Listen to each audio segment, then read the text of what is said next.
misalnya beras gitu. Kalau kita krisis, halo, ada yang belum di-mute? Mat Ahmad Yani itu masih belum mute? Belum di-mute Ya. Operator. Oh ya. Operator Ya. tolong itu. Operator di-mute semua. Tinggal Pak Eko cak-cak saja. Ya, Thomas Hamdan boleh. Nggak apa-apa ya. Jadi kalau ketahanan pangan itu yang penting ada pangannya, bahwa itu dari impor dari mana-mana itu nggak penting. Yang penting ada misalnya beras. Kalau kita krisis beras, kalau kita pakai perspektif yang ketahanan pangan, itu yang penting ada beras di Indonesia itu. Nggak peduli impor atau dari mana, pokoknya ketersediaan pangan terjaga. Oke. Yang kedua, yang disebut kemandirian pangan atau swasembada pangan. Rumusnya kalau yang kedua ini adalah yang penting pangan ada dan bukan asing gitu. Jadi nggak mau impor misalnya. Yang penting ketersediaan pangan itu dipenuhi di dalam negeri gitu. Jangan tergantung pada luar gitu. Jangan tergantung pada negara lain. Yang penting adalah dari dalam negeri. Tapi yang kedua ini juga nggak peduli atau mengabaikan misalnya yang dalam negeri itu kelasnya pengusaha besar, misalnya kayak almarhum Bob Sadino misalnya, atau Bakri, atau Salim Group, atau Indo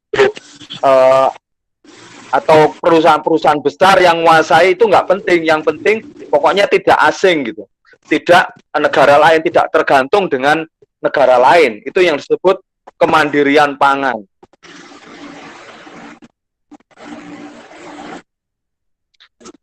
Nah, lalu yang ketiga disebut dengan kedaulatan pangan. Bedanya dengan yang pertama, yang kedua, tadi kalau ketahanan pangan kan yang penting ada, yang penting ada pangannya. Yang kedua, yang penting bukan asing, tapi kita berdaya swasembada sendiri. Lalu yang ketiga, kalau kedaulatan pangan itu hormat pada hubungan manusia atau pak petani dalam hal ini dengan tanah dan agrarianya. Bagaimana prakteknya? Jadi prakteknya bukan semata yang penting ada pangannya. Nah, makasih Mas. Langsung di slide 11 Mas. Silakan Mas di slide 11 Mas. Terus Mas, slide 11 Mas. Terus, up. Nah, naikkan dikit Mas. Inilah. Siap Mas. Itu teman-teman. Jadi bedanya 3 kelompok tadi. Kalau yang ketiga, yang kedaulatan pangan, ini kita mesti memeriksa pangannya itu dari siapa? Dari petani. Petaninya punya tanah enggak? Tanahnya berapa luasannya? Cukup enggak buat produksi diri sendiri dan untuk yang lain? Terima kasih Mas. Udah jelas itu ya, teman-teman, jelas ya. Jadi diurus gitu.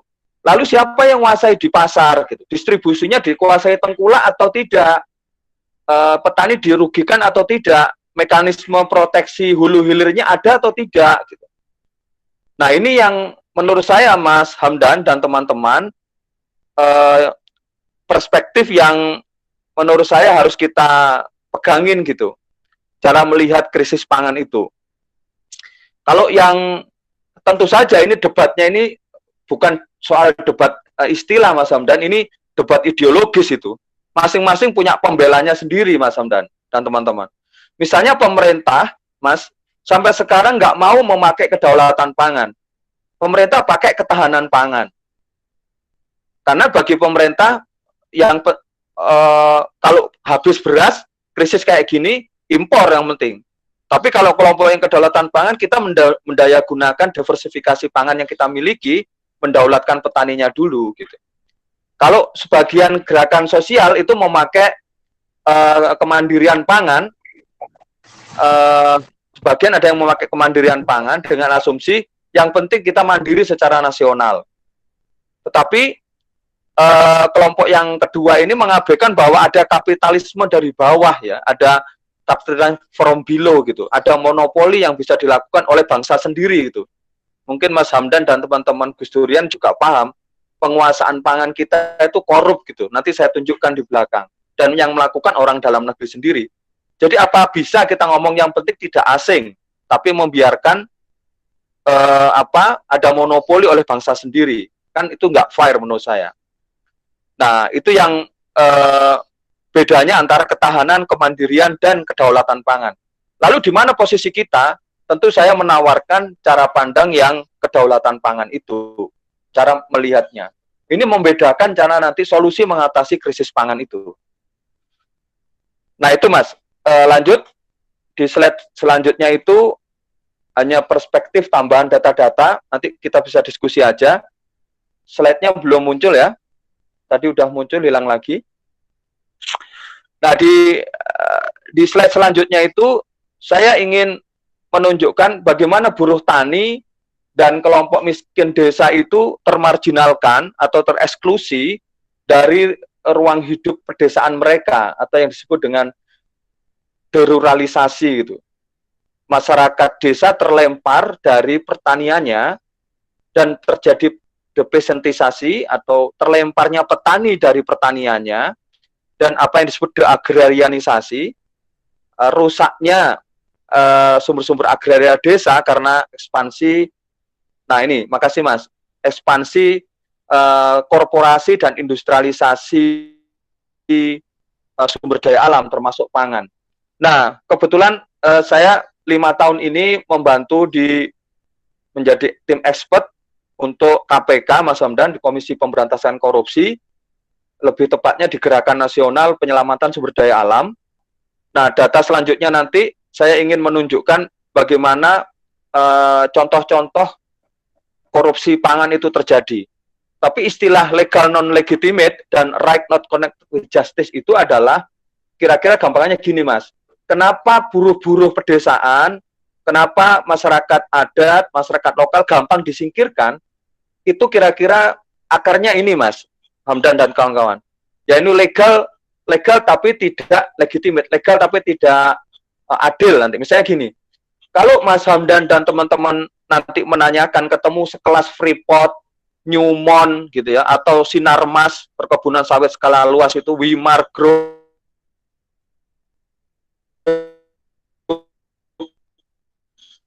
Sinarmas gitu ya, kalau ditanya apakah perusahaan Anda punya izin lingkungan, akan jawab, oh saya punya gitu. Apakah Anda punya AMDAL, analisis masalah dampak lingkungan? Oh punya saya. Apakah Anda punya KLHS, kajian lingkungan hidup strategis? Oh mereka kalau yang legal-legal itu punya. Bahkan mereka kalau ditanya punya perspektif HAM nggak? Oh saya di training sendiri oleh teman-teman yang ahli HAM. Anda punya perspektif gender nggak? Wah kami punya juga. Gitu. Nah temuan kami di KPK, kalau perusahaan-perusahaan sumber daya alam ini termasuk pangan itu ditanya legalnya, pasti mereka punya Mas Hamdan, teman-teman. Lengkap mereka. Tapi kalau ditanyakan, adil nggak buat masyarakat? Masyarakat dilibatkan nggak? Dapat keuntungan nggak? Masuknya sawit di tempat itu. Masuknya, misalnya kalau pangan itu industrinya MIFE ya Mas Hamdan, Merauke Integrated Food Energy Estate itu di Merauke, itu membuat pertanian 1,2 juta hektar, tapi baru 600 hektar. Tetap di sana Mas, di atasnya dikit Mas. Ntar dulu. Nah, di atas lagi, ini dulu. Nah, ini izin-izin contoh Mas di wilayah kehutanan dan sumber daya alam, izin-izin HGU dan lain sebagainya. Itu mereka legal semuanya Mas. Mereka legal semuanya, termasuk MIFE itu agendanya gubernur gitu. Tapi apakah mau melihat suku-suku lokal di Papua, misalnya dalam hal ini suku kajian kami di Merauke itu, suku-suku di lokalnya itu diabaikan semuanya ruang hidupnya tadi itu. Justru mereka jadi krisis pangan gara-gara demi untuk kepentingan pangan yang penting tadi ketahanan pangan, tapi mengabaikan kedaulatan pangan lokal. Gitu. Nah, inilah sebab kalau tadi Mas Hamdan menanya bagaimana nasib buruh pedesaan, masyarakat adat dan kelompok petani gurem lainnya di pedesaan, itu gampang Mas cara nyingkirkannya. Ketika ada proyek pangan tadi masuk misalnya Mas, nanti masyarakat ada ditanya Mas Hamdan, teman-teman, Anda di sini punya legal nggak? Punya sertifikat nggak? Masa masyarakat ada ditanya sertifikatnya? Nggak punya lah. Oke, kalau begitu Anda nggak punya hak atas tanah dan hutan di sini. Ini saya punya izin dari gubernur untuk mengembangkan proyek di sini. Gitu. Jadi Anda silahkan minggat dari sini, saya lebih legal daripada Anda. Oh, saya 7 turunan ada di sini, mana buktinya? Gitu.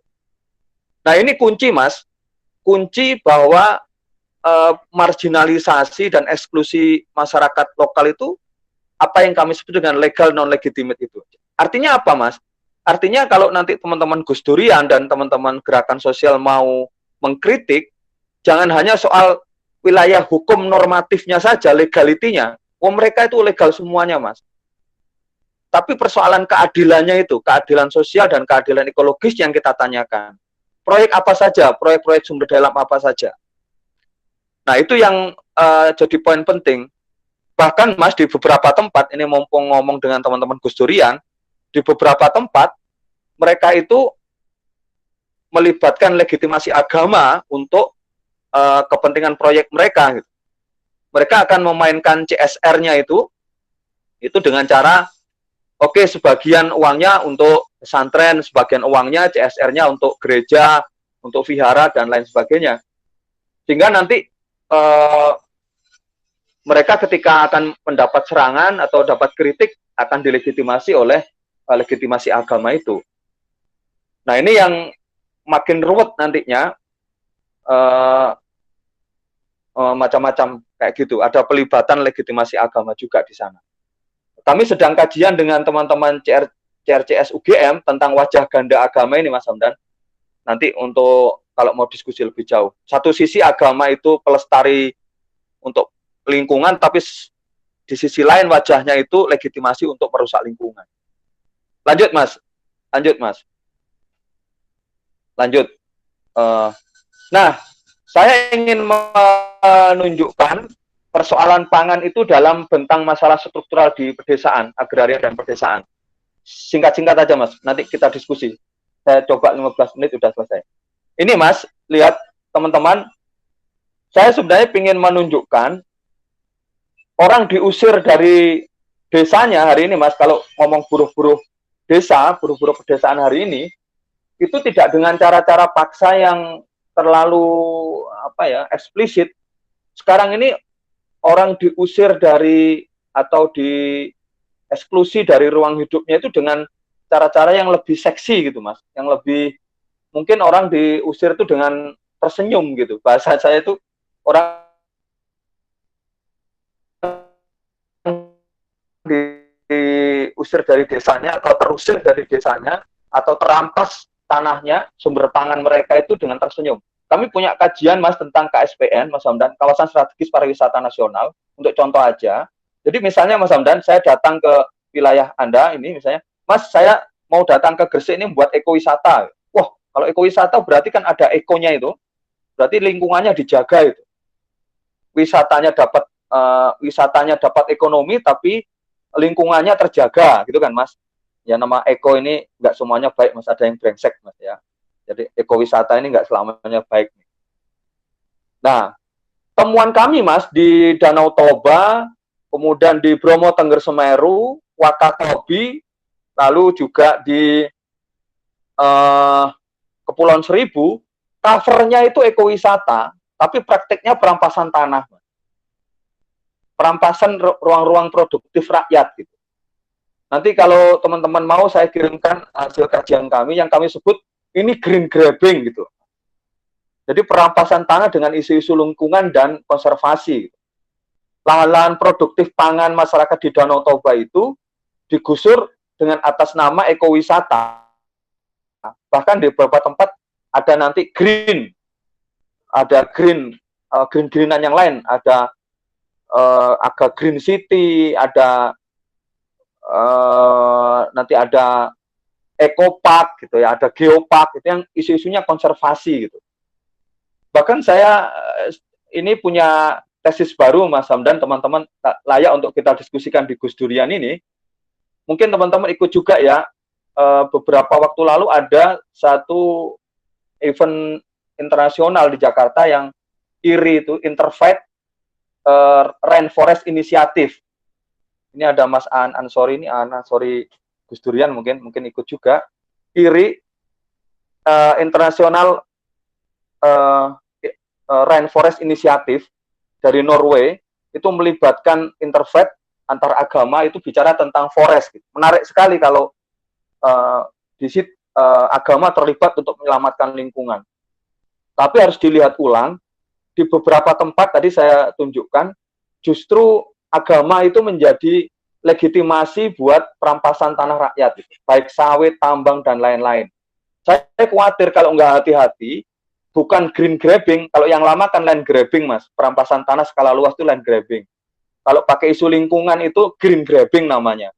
Nah, kalau nanti pakai legitimasi agama, saya menyebutnya itu holy grabbing gitu.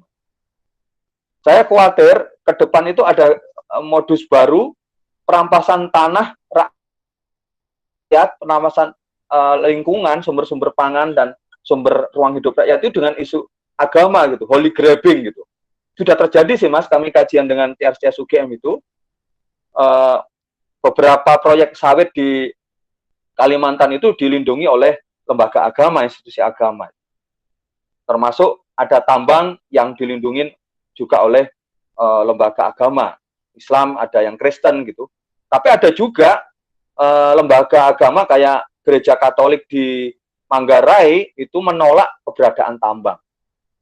Nah itu yang menurut saya ini cara-cara baru bagaimana perampasan sumber-sumber pangan rakyat itu terjadi. Jadi isunya makin seksi sekarang itu Mas, pakai green, pakai nanti ada smart city, kemudian ada di holographing, ada isu agama. Kita mesti hati-hati melihatnya. Covernya itu macam-macam sekarang ini. Lanjut Mas. Nah, sebenarnya apa masalahnya sekarang ini? Coba itu lihat Mas. Masalah pangan kita itu kan terkait dengan persoalan krisis agraria yang kita sebut sebagai ketimpangan itu. Coba bisa lihat itu Mas Hamdan, teman-teman. 56% aset nasional kita yang mayoritasnya adalah tanah itu dikuasai cuma 0,2%, Mas. Gimana mau produktif? Lah kalau tanahnya aja 87, 62 sampai 80% tanah kita itu dikuasai cuma 0,2% rakyat Indonesia, Mas. Bahkan data World Bank sendiri ini kita pakai datanya kapitalis sendiri ya. 1% penduduk Indonesia itu bisa menguasai 50,3% dari seluruh kekayaan negeri ini, Mas. Juga datanya Transparansi untuk Keadilan itu. Satu perusahaan sawit itu bisa menguasai 1,2 juta hektar. 25 taipan sawit bisa menguasai 5,1 hektar juta, Mas. 51 juta hektar, Mas. Mungkin kalau saya ngomong juta-juta itu kayak sedikit ya, Mas Hamdan. Ya kebiasaan rumah kita 200-300 meter persegi ya Mas, apalagi kos-kosan ya Mas ya, paling cuma 10. Bayangkan Mas, Singapura itu cuma 700 meter per 700 ribu hektar Mas. Jadi kalau ada sawit menguasai di Indonesia 5,1 hektar itu udah 5 kali Singapura itu. Itu dikuasai satu perusahaan sawit. Mas Hamdan tahu rata-rata petani di Jawa itu tanahnya cuma 1/4 hektar kurang Mas. Jadi ada ketimpangan demikian rupa itu. Ini data TNP 2K ini Mas, menarik ini. Ini data Tim Nasional Percepatan Penanggulangan Kemiskinan, itu bahwa 1% penduduk Indonesia bisa menguasai 50% kekayaan aset nasional kita. Dan seterusnya. Dan ini ketimpangan demikian rupa Mas. Nah, kalau kita melihat krisis pangan pada sisi krisis agraria, jadinya begini cara melihatnya. Tapi kalau mendudukkan pangan hanya soal ketahanan pangan, Mas, yang penting kita cari gimana ngimpor pangan, yang penting ada di Indonesia. Tapi kalau kita madhabnya kedaulatan pangan, kita juga ngurus soal isu-isu ketimpangan penguasaan tanah tadi. Seperti ini ketimpangannya. Jadi beda cara nanganinya. Orang nggak ada pangan bukan berarti orang nggak bisa memenuhinya. Tetapi ini soal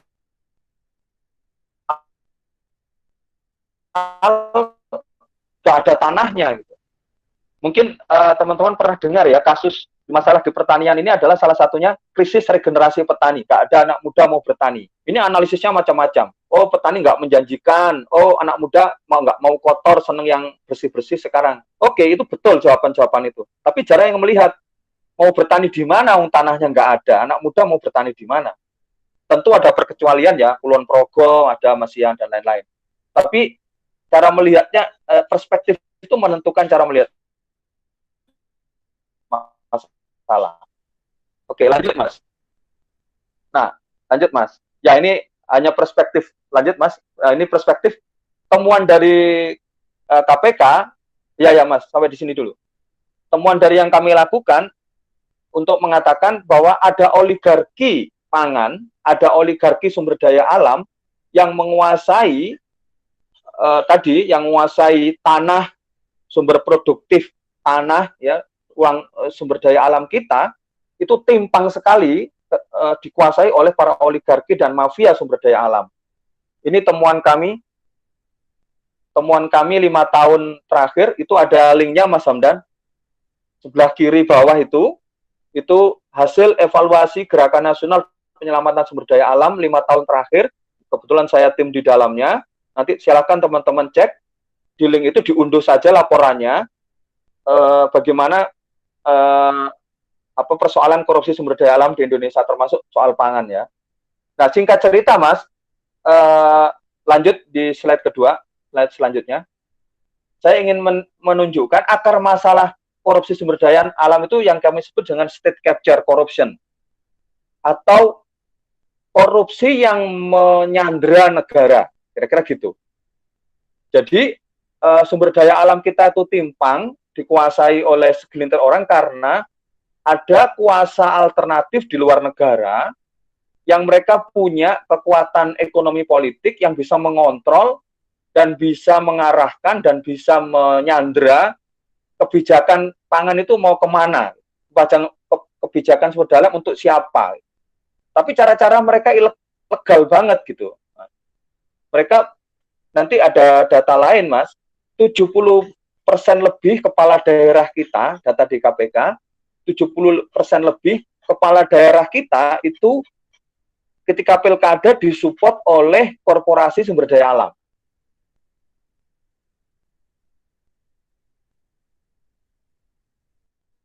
Kompensasinya adalah izin dan konsesi untuk memudahkan industri mereka. Itulah jawaban Mas Hamdan, teman-teman, kenapa banyak kepala daerah yang meringkuk di jeruji KPK, karena mereka ingin membuat kompensasi setelah ditolong di pilkadanya itu. Ya maklum Mas Hamdan, satu kepala desa sekarang berapa sih, camat berapa, jadi bupati berapa, gubernur itu berapa miliar, dari mana mereka? Nah ini dapatnya dari sawit, dapatnya dari tambang, paling banyak temuan kami itu Mas, itu dari tambang, dari sawit, dan dari kehutanan. Itu sumber-sumber korupsi mereka. Nah, mereka bisa mengarahkan kebijakan dan regulasi ke arah mana. Itu yang kami sebut sebagai korupsi struktural, Mas.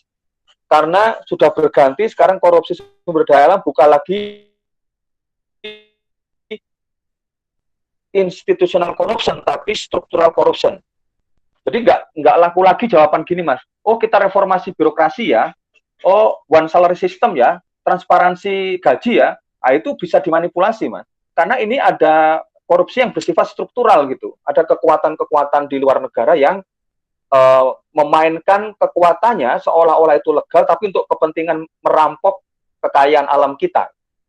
Itu yang kami sebut korupsi struktural Mas. Mari kita kasih contoh di yang paling bawahnya itu Mas Hamdan, ini contoh yang paling aktual saja teman-teman. Kebetulan saya bagian dari tim untuk kajian pangan di KPK Mas Hamdan. Kalau teman-teman nanti mau, ada pangan itu kalau di KPK ada pupuk ya, termasuk pupuk bersubsidi itu. Kemudian ada yang sudah dikaji, ada bawang merah, ada bawang putih, ada beras, kemudian ada padi jagung kedelai gitu. Kemudian ada garam Mas, ada garam ya, korupsi garam ada laporannya. Kalau teman-teman mau lebih jauh ingin tahu data-data korupsi itu, saya juga bisa share. Nah, ini untuk menunjukkan salah satunya aja Mas, bawang putih, ini luar biasa rezim ini teman-teman, oligarkinya ngeri sekali. Itu saya menunjukkan bagaimana kajian teman-teman KRKP ini, juga ada pusat studi pedesaan IPB dan juga ini sebenarnya dengan KPK, dilanjutkan dengan KPK, itu yang di sebelah kiri ada titik-titik merahnya itu, ini adalah business processes, hulu hilir dari perdagangan bawang putih. Nah, titik-titik merah itu Mas Hamdan artinya itu potensial korupsinya. Jadi kami kalau cara mendeteksi korupsi pangan itu membuat rumah besar, business processes, hulu hilirnya pangan itu kalau bawang putih dari mulai izin sampai distribusinya gitu, terus kita kasih titik-titik di mana saja potensial korupsinya. Dan benar kita lihat mulai dari izin pendapat izin konsesinya atau izin perusahaannya, MOU-nya, pengawasan, verifikasi, distribusi itu semuanya potensialnya korup. Nah, ini yang menyebabkan permainan-permainan gelap di dalam korupsi pangan itu. Mungkin teman-teman ingat itu salah satu politikus PDIP itu Inyoman Damantra itu divonis 7 tahun pidana itu karena ikut bagian dari suap impor bawang putih. Ini baru puncak gunung es teman-teman dari realitas yang sangat lebih dahsyat dari ini. Oke, lanjut Mas. Mungkin 10 menit lagi aja, Mas Hamdan. Lanjut. Nah, ini untuk menunjukkan, Mas, konteks baru sekarang di dalam konteks global, ada yang kami sebut reorganisasi ruang kapital global, yang ingin menunjukkan bahwa ada modus baru bagaimana pembangunan di tingkat global itu mengimbas ke nasional, yang ini menentukan bagaimana kita mau kedaulatan pangan kalau ruang-ruang di pedesaan kita, ruang-ruang di wilayah produktif pangan kita itu terampas dengan jenis-jenis pembangunan yang abai terhadap kedaulatan pangan itu, Mas. Ini saya menambah konteks bahwa ada tren baru pembangunan di tingkat global. Ada yang bocor, Mas Hamdan, itu. Tapi udah. Oke, lanjut. Halo? Ya, Mas Khairil, monggo dimatiin. Iya, Mas Khairil. Iya. Ya, Mas, itu contoh, Mas, bagaimana dunia sekarang ini terbagi-bagi pada satu kumpulan negara-negara yang dari politik menjadi ekonomi. Ini dunia itu terbagi-bagi kelompok-kelompok ekonomi begitu. Untuk sirkulasi dan produksi konsumsi komoditas global. Nah, nanti saya praktekkan di Indonesia saja. Lanjut. Di Indonesia nanti prakteknya pada koridor ekonomi. Saya sekilas saja, Mas. Ini contoh, Mas, bagaimana ASEAN yang dulu masyarakat politik sekarang menjadi masyarakat ekonomi. Lanjut, Mas. Lanjut, Mas. Ya, ini sumber. Mas Khairil, monggo dimatikan mic-nya. Di mute, Mas Khairil. Admin. Iya Mas Eko. Ya, mohon di mute dulu, bocor. Ya, ini kekayaan agraria kita, teman-teman, yang paling banyak diperebutkan dunia sekarang. Ada gas alam, ada coal, ya, ada batu bara, ada geothermal, palm oil, ada coklat, ada timah, nikel, boksit, dan lain-lain.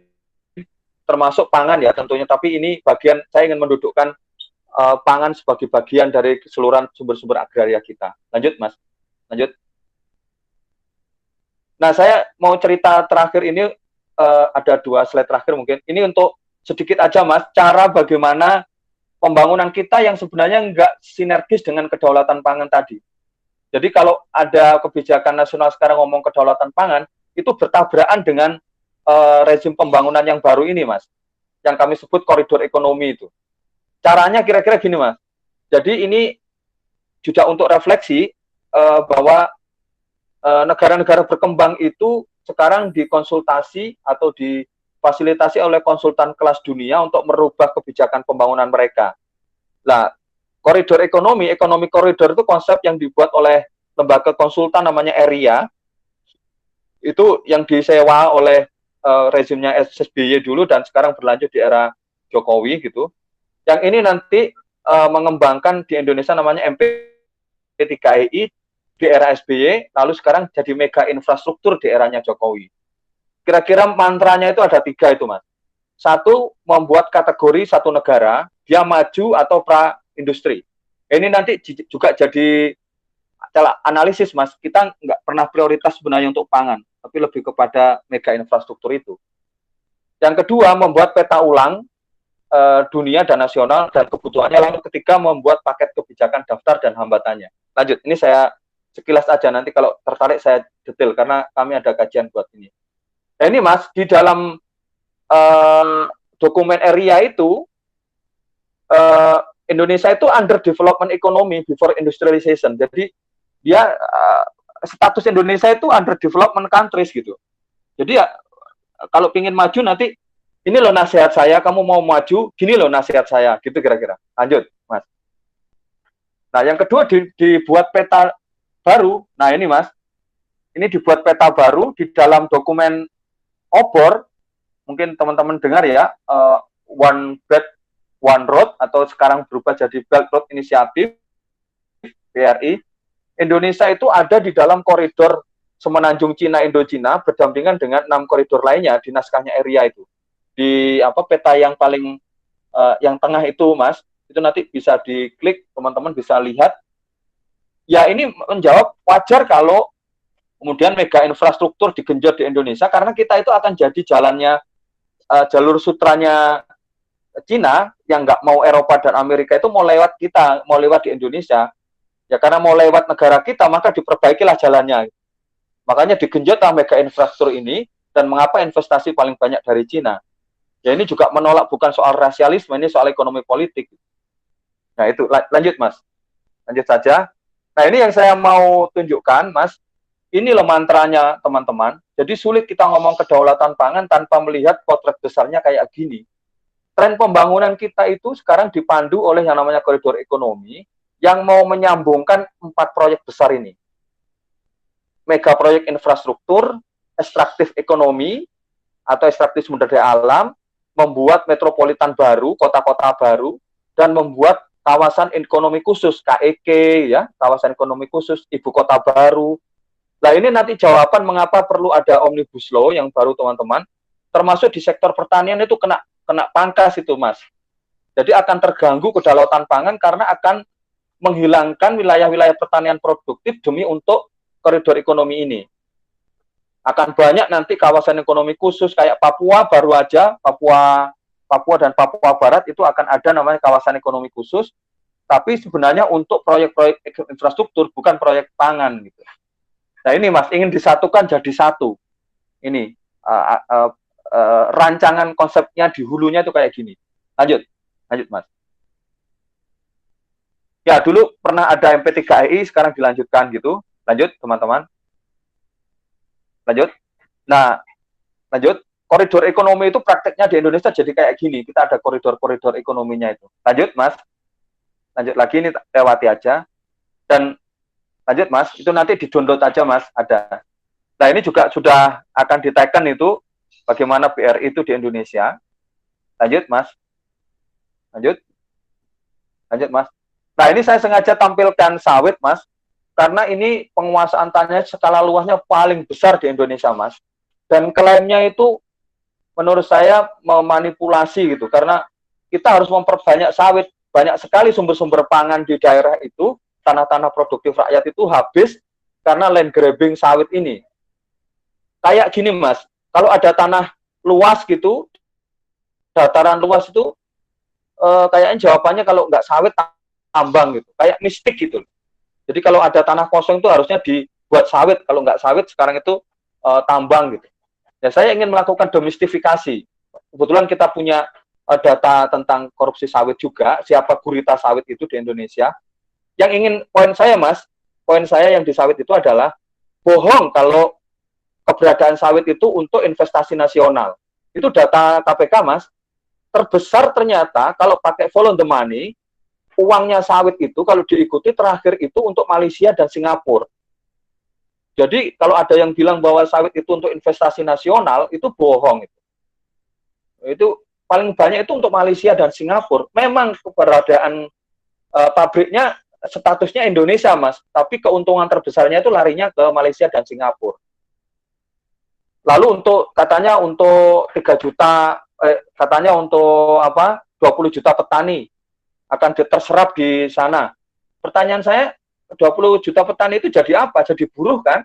Nggak pernah jadi tuan kan? Dan luar biasa, Mas, sumber-sumber pangan lokal itu habis karena sawit ini. Krisis-krisis pangan itu terjadi salah satunya dengan sawit ini. Saya ingin melakukan domestifikasi sawit aja. Lanjut, Mas, terakhir. Baik, Mas. Terakhir, Mas. Nah, sebelum ini saya terbalik, harusnya yang terakhir dulu, Mas. Ini nanti yang paling akhir. Nah, teman-teman, lanjut. Nah, ini, Mas. Teman-teman KRKP, Koalisi Rakyat untuk Kedaulatan Pangan, itu membuat laporan baru tentang apa yang terjadi di era pangan, di era pandemi ini, dan nasib para petani dan buruh tani di pedesaan. Saya mengutip saja, kira-kira kalau Mas baca itu, mudah-mudahan kelihatan sebelah kiri, itu masalahnya adalah ketimpangan akses produksi, lalu relasi pertukaran yang tidak adil, ada pertanian skala besar yang menggilas pertanian skala kecil yang produksinya ini, lalu kemudian ada anggapan bahwa pertanian tidak menjanjikan. Lalu harus bagaimana? Ini yang dipersebar. Makasih, Mas. Apa yang harus dilakukan? Mulai dari akses, memperbaiki akses, lalu kemudian ada soal pemanfaatan, ada soal memperbaiki bagaimana distribusi dan proteksi. Nah, ini yang lanjut, Mas, satu lagi bawahnya. Nah, bagaimana cara menuju kedaulatan pangan? Ya, ke atas dikit, Mas. Nah, apa yang harus dilakukan di tengah wabah ini? Itu ada penguatan ulang sumber-sumber produktif pangan rakyat, memperbaiki keanekaragaman pangan dengan sistem pangan lokal. Yang ketiga, memperbaiki agrosistem kita, lalu membangun distribusi dan perdagangan pangan, gitu ya. Ini masih sangat pangan, makanya saya tutup dengan pandangan ini masih belum melihat ketimpangan agrarianya. Ini sangat pangan minded gitu. Coba naik ke atas sedikit, Mas, yang tadi terakhir, yang saya terbalik. Maka saya ingin mengajak refleksi di teman-teman Gus Durian. Ke atas, Mas. Nah, ini. Pertama saya ingin mengatakan, ini soal paradigmatik persoalannya. Cara melihat tadi, pertanyaannya Gus Durian itu mau berada di mana? Mau bermain di hulu atau di hilir? Mau mengkritik di hulu kebijakan atau mau mengadvokasi di hilir-hilir? Boleh advokasi, boleh. Mas, saya mau buat aja, Mas, hidroponik aja, Mas, saya mau bertanam aja, berdaulat, ngalahin tengkulak lewat desa, boleh aja. Tapi jangan lupa ada konteks besar tadi, hulu kebijakannya itu nggak pro pangan kok. Kebijakan besarnya itu pro industri, pembangunanisme kok, mega infrastruktur kok, saya gitu. Yang kedua, kalau rusak ekosistemnya kayak tadi, dan pangan bukan berdiri sendiri, saya ingin melihat pangan itu tidak berdiri sendiri, sama dengan melihat buruh di pedesaan, itu tidak hanya buruh yang terikat dengan tanah saja, tapi dia sebagai agriculture gitu, pertanian sebagai budaya. Maka kita mau memutus akar masalah di mana? Kita mau bermain memutus akar masalah di mana? Nah, tawaran saya adalah, satu, kita kembali belajar deh terhadap pengetahuan lokal rakyat. Terlalu lama orang sekolahan itu mendikte rakyat itu menurut kepentingan anak sekolahan gitu. Kita nggak pernah sungguh-sungguh itu belajar bagaimana sejarah pangan Nusantara ini sebagai cara untuk berdaulat pangan kita itu. Misalnya, Mas Hamdan, orang taunya kalau ngomong ubinya Papua itu kan kayak ubi orang Jawa itu. Cuman telo rambat ambek telo kayu. Coba cek di Papua itu ubi-ubian tuh banyak sekali. Ubi untuk babi beda dengan ubi untuk yang kita makan. Macam-macam ubinya itu. Kemudian kalau Mas Hamdan tahu ada tiwul ya, kita punya sejarah tiwul, ada jagung, ada sagu ya. Sagu itu bukan hanya Papua, Mas ya. Itu dulu ada di macam-macam, ada Sulawesi, ada macam-macam itu. Kita punya macam-macam diversifikasi pangan itu. tentu politik pemberasan itu menjadi satu cara penyeragaman sendiri soal pangan. Nah, itu kita belajar ulang terhadap pengetahuan lokal itu. Yang kedua, sebagai gerakan Gus Durian Peduli, itu tetaplah gerakan penyadaran kritis itu satu gerakan yang itu harus melekat sebagai gerakan itu, melakukan penyadaran kritis di titik-titik api perubahan dimanapun gitu, simpul-simpul. Yang ketiga adalah ini refleksi teologis ya. Saya nanti kalau diperlukan mau menjelaskan tentang kita butuh legitimasi juga Gus Durian itu bagaimana melakukan, ya kalau Pak Kunto Wijoyo itu menyebutnya profetisme Islam gitu. Jadi merujuk ke, ini mumpung Ramadan juga ini, merujuk ke Ali Imran itu 110 itu, Pak Kunto itu pernah merujuknya sebagai dasar profetisme Islam tuh, yang mengatakan ya kuntum khairu ummatin ukhrijat linnasi ta'muruna bil ma'ruf wa tanhauna 'anil munkar wa yu'minuna billah wa tu'minuna billah. Jadi amal ma'ruf itu diartikan secara kreatif sebagai liberasi. Nahi mungkar itu sebagai humanisasi. Dan tu'minuna billah itu transendensi. Jadi tugas seorang muslim itu ketika melihat situasi yang tidak adil itu melakukan liberasi, melakukan pembebasan gitu. Setelah itu melakukan humanisasi, memanusiakan manusia. Tapi setelah itu apa? Kalau hanya liberasi dan humanisasi, orang nggak beragama pun memakainya gitu. Apa yang menjadi ciri Islam setelah kita melakukan humanisasi dan liberasi, kita melakukan tu'minuna billah, mencari ridho Allah Subhanahu wa taala, atau lebih dekat dalam teori sosial itu transendensi. Nah, gerakan Gus Durian tentu dengan peduli solidaritas ini penting. Itu bagian dari solidaritas, tetapi tantangannya melihat kalau persoalan pangan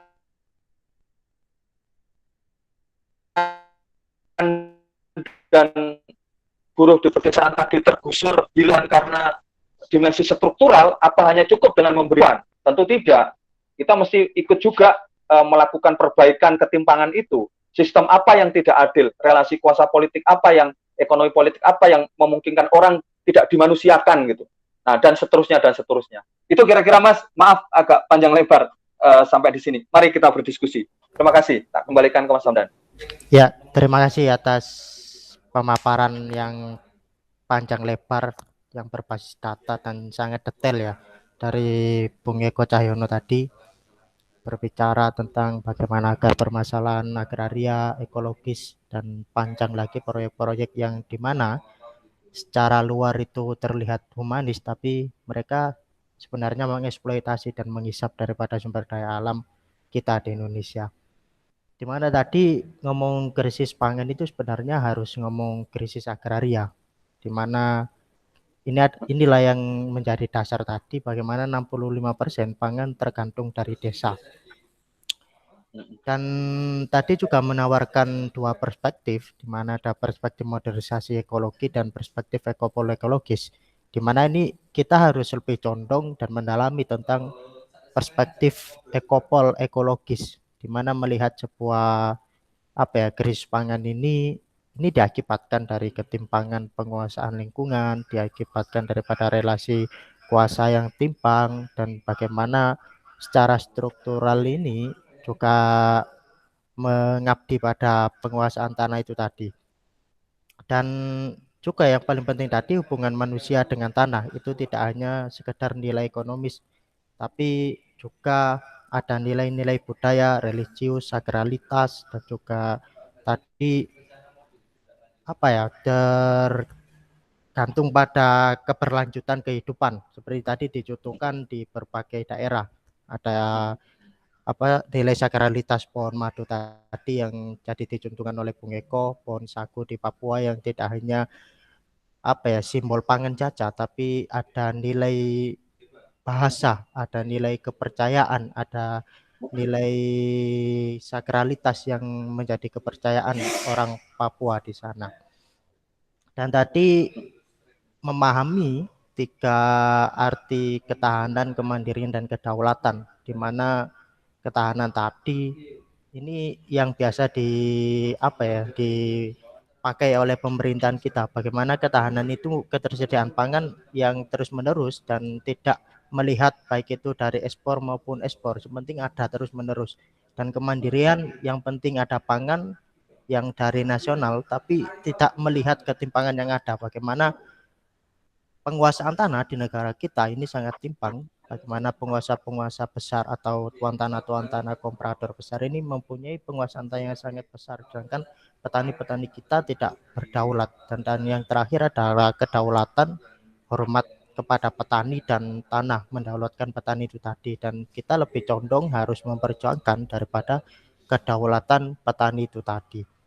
Dan tadi juga mencoba untuk membelejeti daripada apa ya, perusahaan-perusahaan besar yang merampas atau mengeksploitasi bahkan menghisap daripada buru-buru kita, menghisap daripada tanah-tanah petani kita di pedesaan, seperti ada tadi dituduhkan Freeport, Sinarmas, Wilmar dan lain-lain. Mereka sebenarnya secara legal mempunyai AMDAL, KLJS, perspektif AMDAL dan sebagainya, tapi ketika ditanya tentang apakah ada keadilan di situ, apakah menguntungkan buat masyarakat atau keadilan secara sosial dan ekologis, mereka jelas adalah sangat tidak adil dan sangat mengeksploitasi, merampas dan juga menghisap daripada tanah di negara kita. Tadi coba juga dikutip dari beberapa data, ada dari data Infit atau Oxfam di tahun 2017, 10 orang kaya di Indonesia ini setara dengan 100 juta orang. Ini yang menunjukkan bahwa ketimpangan yang sangat nyata di negara kita.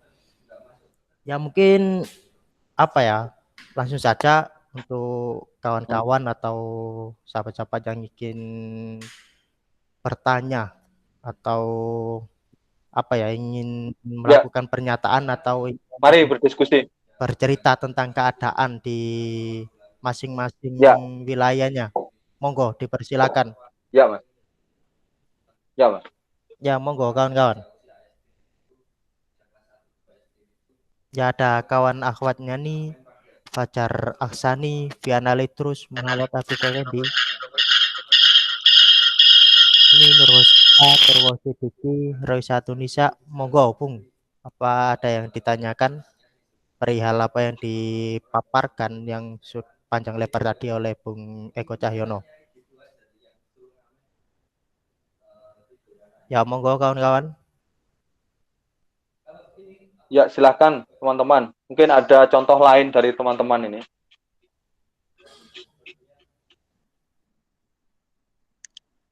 Masuk. Ya, silakan Mas Afif. Monggo. Oke.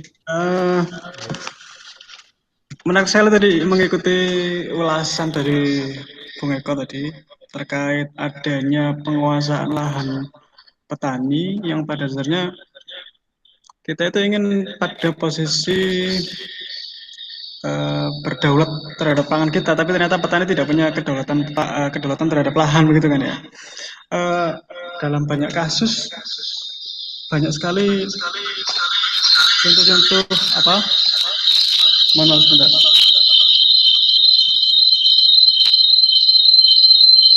Ya mungkin kurang jelas. Halo.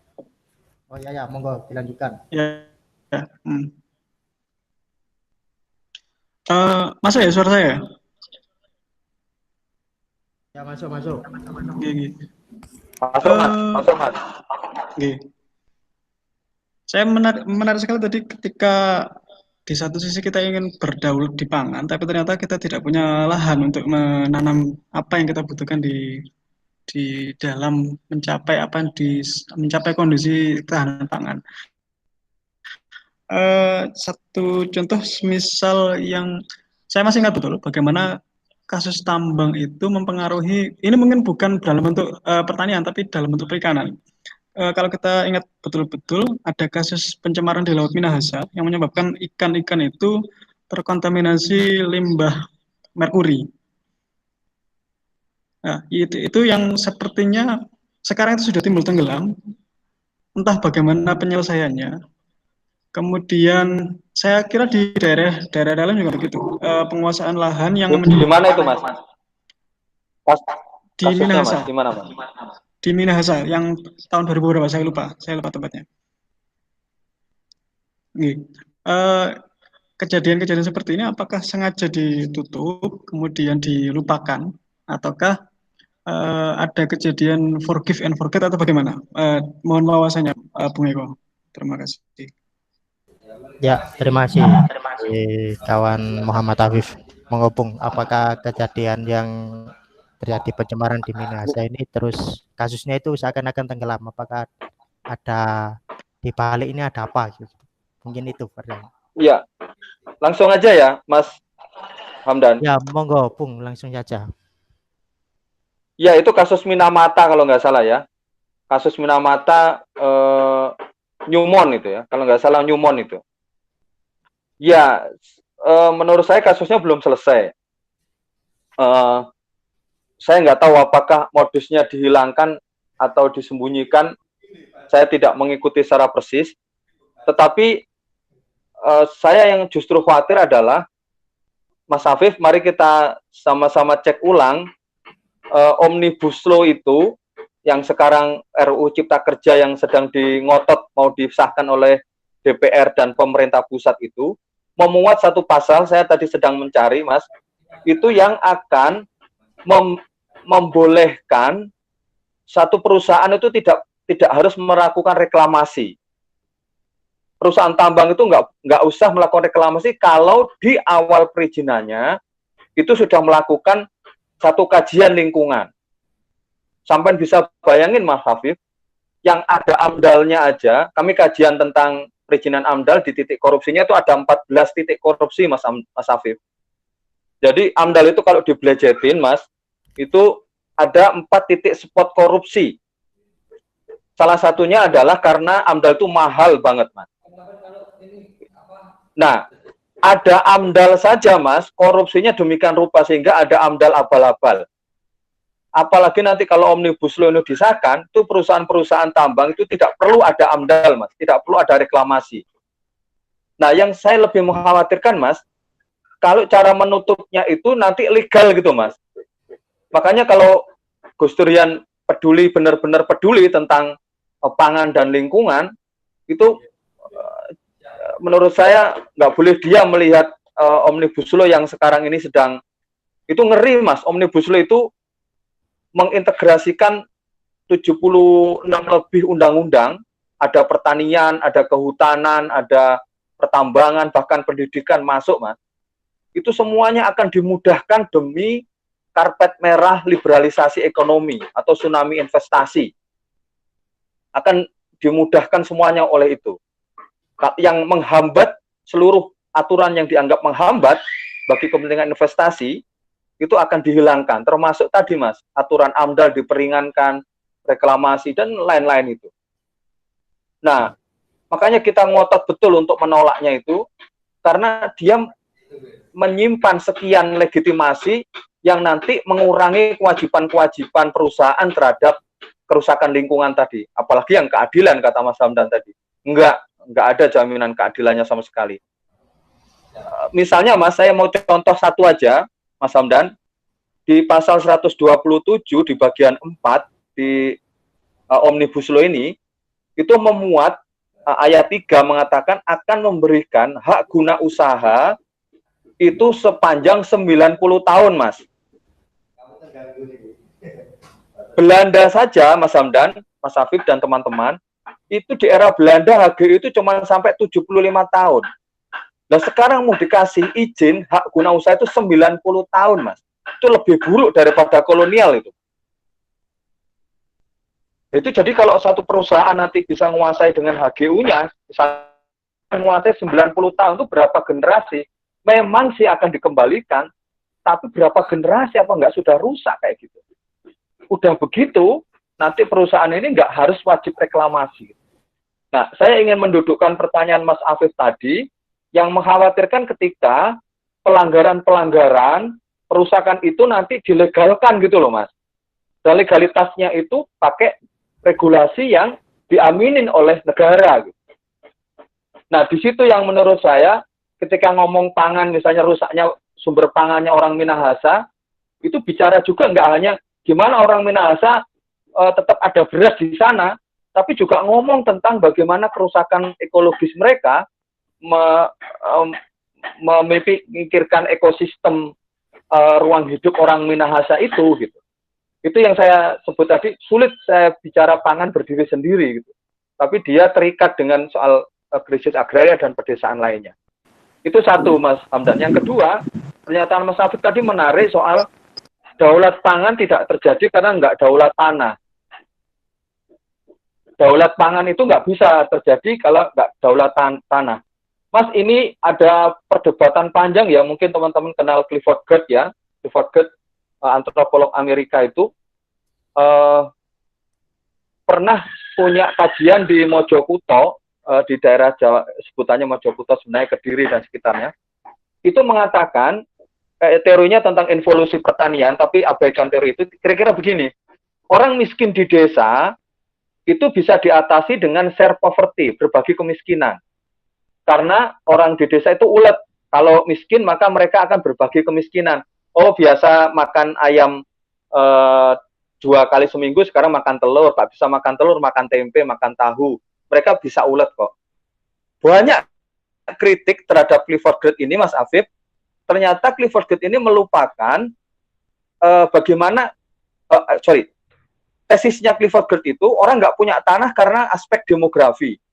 Jadi di orang-orang di desa itu tanahnya sempit itu karena aspek demografi, karena banyaknya populasi penduduk yang meningkat. Jadi makin banyak penduduk, makin sempit tanahnya. Logikanya begitu. Nah, dikritik oleh banyak orang, termasuk almarhum Profesor Sayogyo, Pak Gunawan Wiradi, Pak Mubiarto, Profesor Ben White, dan lain-lain. Yang dilupakan oleh Clifford Geertz adalah orang kehilangan tanah atau orang desa tanahnya sempit bukan karena aspek demografi atau populasi manusia, tapi karena polarisasi, yakni pengutupan atau penguasaan tanah oleh segelintir orang. Nah, pernyataan Mas Afif tadi menarik, orang nggak punya tanah karena apa? Ternyata banyak madhabnya juga ini, Mas Afif. Yang satu mengatakan orang nggak punya tanah karena aspek populasi, makin banyak orang, makin sempit tanahnya. Kan gitu ya, logis ya. Tapi coba cek tadi, Mas. Se-Indonesia ini ada satu perusahaan yang menguasai 1,2 juta hektar, yakni Sinarmas. Tapi di Jawa, petani cuma 1/4 hektar tanahnya. Nah, jadi persoalan nggak punya tanah itu karena apa? Timpang gitu. Yang satu menguasai luas, yang satu sempit. Jadi jawabannya harus diratakan, nah, atau reforma agraria. Bukan KB, jawabannya bukan keluarga berencana, orang dibatasin kelariannya, gitu kan jadi beda solusinya. Kalau cara melihatnya, perspektifnya beda, solusinya juga beda. Itu sih, Mas, saya setuju Mas Afif, tidak ada daulat pangan tanpa daulat atas tanah. Makasih, Mas Hamdan. Ya, kembalikan, Mas Hamdan. Ya, ini apa ya? Saya juga ingin bertanya ya, Bung Eko. Ya, kita juga yang lain mungkin nanti tunggu dulu ya. Oh ya, mungkin ada ya pertanyaan. Yang lain dulu, Mas Hamdan. Ya, mungkin ada pertanyaan dari kawan yang lain, monggo. Nanti Mas Hamdan lah. Ya, Bu Nur Khosia ya. Monggo.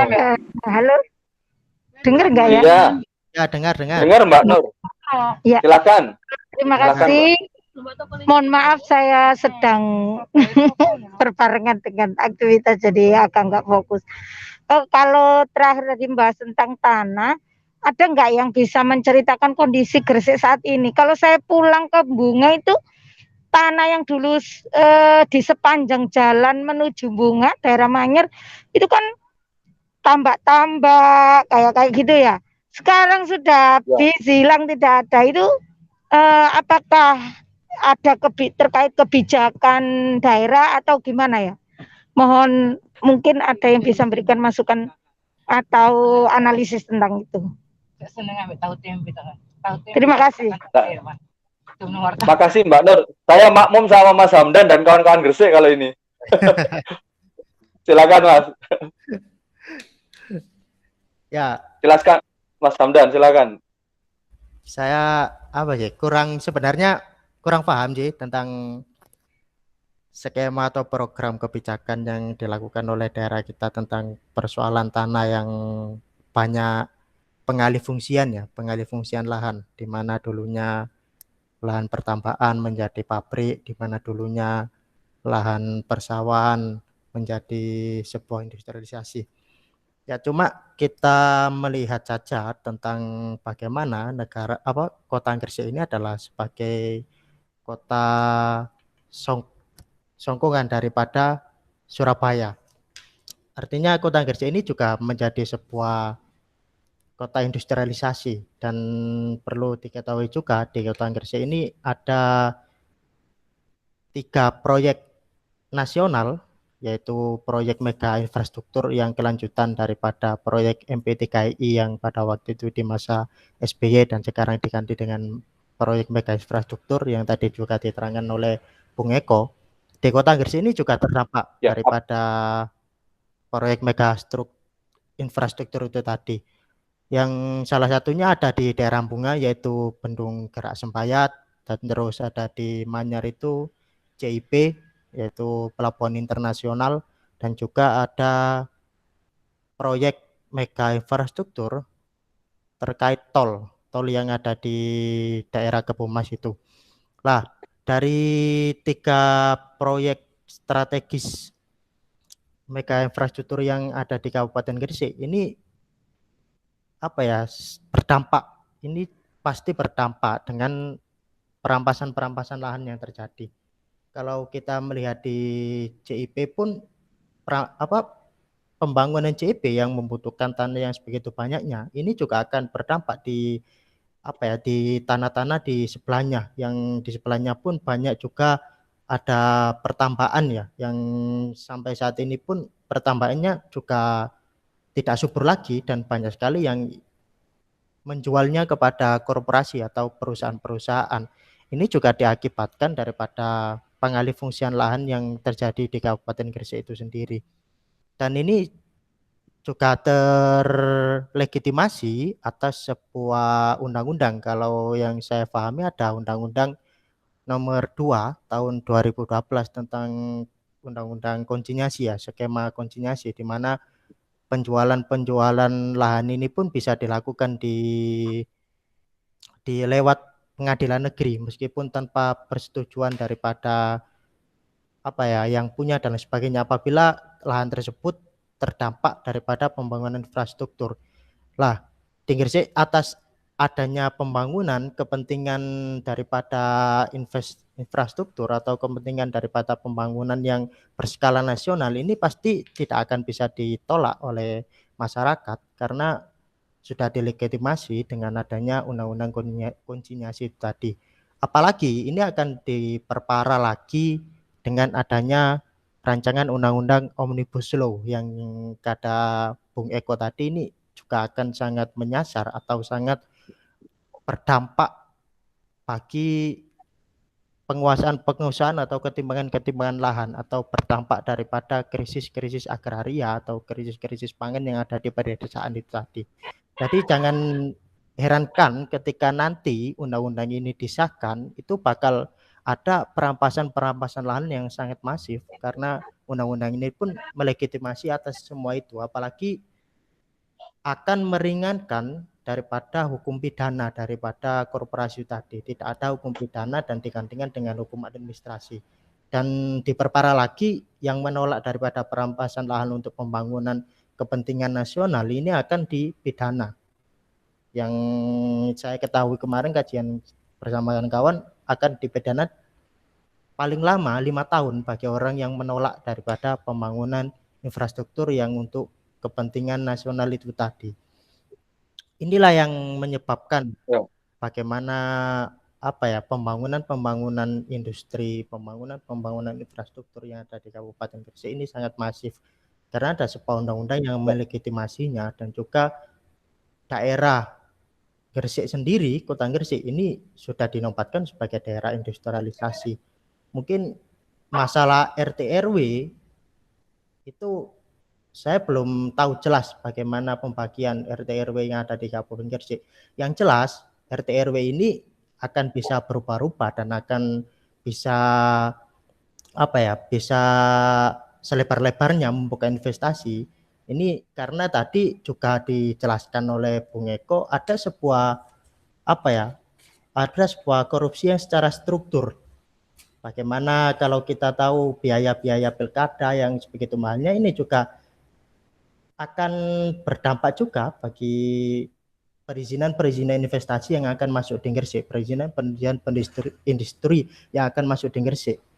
Karena kalau kita melihat pilkada yang terjadi di manapun atau yang lebih khususnya di daerah Gresik ini tidak terlepas daripada bantuan-bantuan daripada tuan tanah besar atau tuan tanah yang ada di Kabupaten Gresik itu sendiri.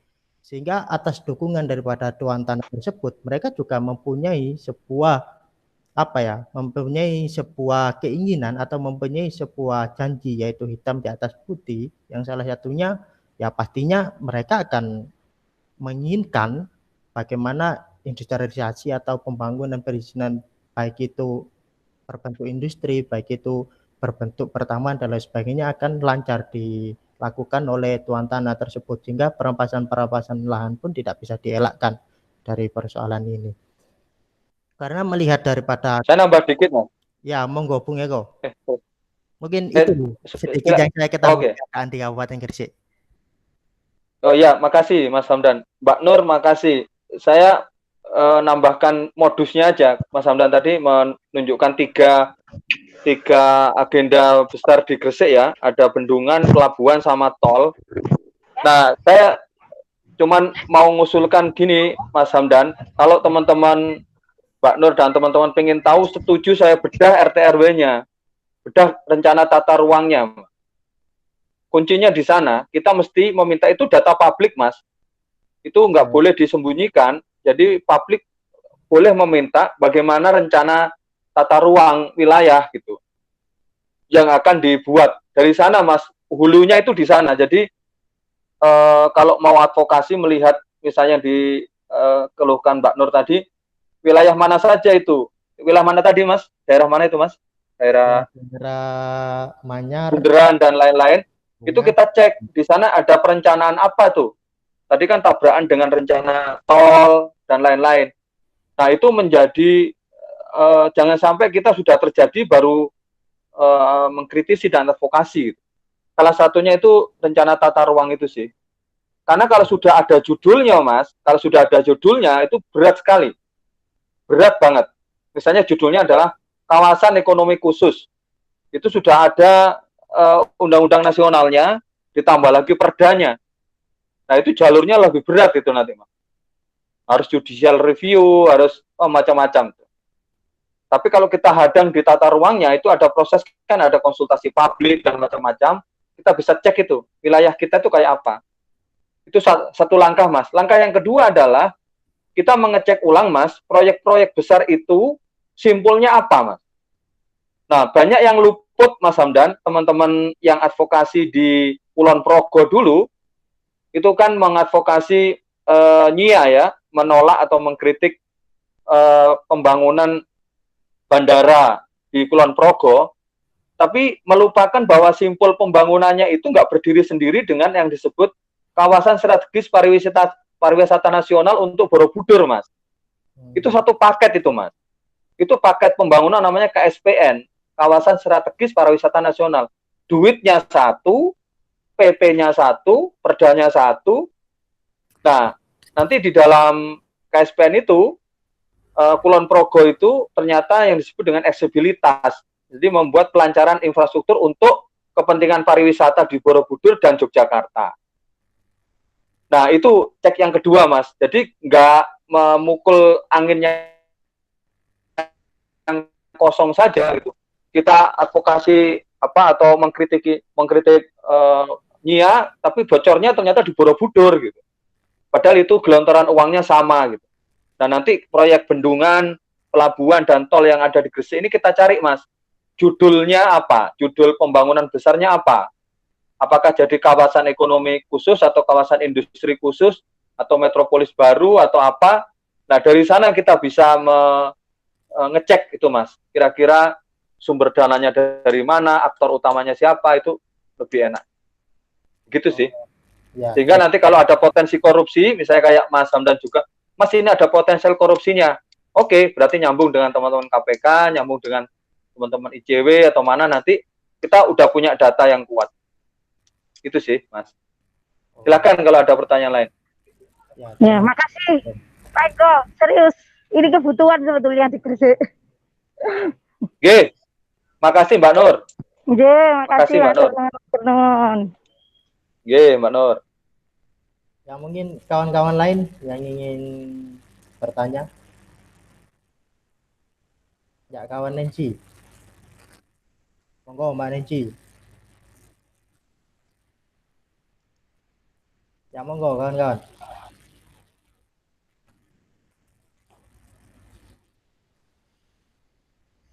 Halo, masuk. Oh ya, masuk, monggo. Oke. Boleh tanya lagi ya berarti ya? Ya, nggak apa-apa. Tapi mungkin ada yang tanya lagi, tayo. Ya, monggo saya dulukan yang lain aja.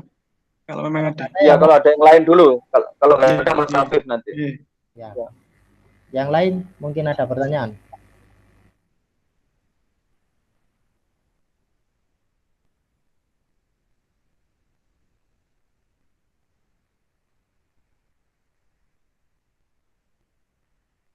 Halo, monggo.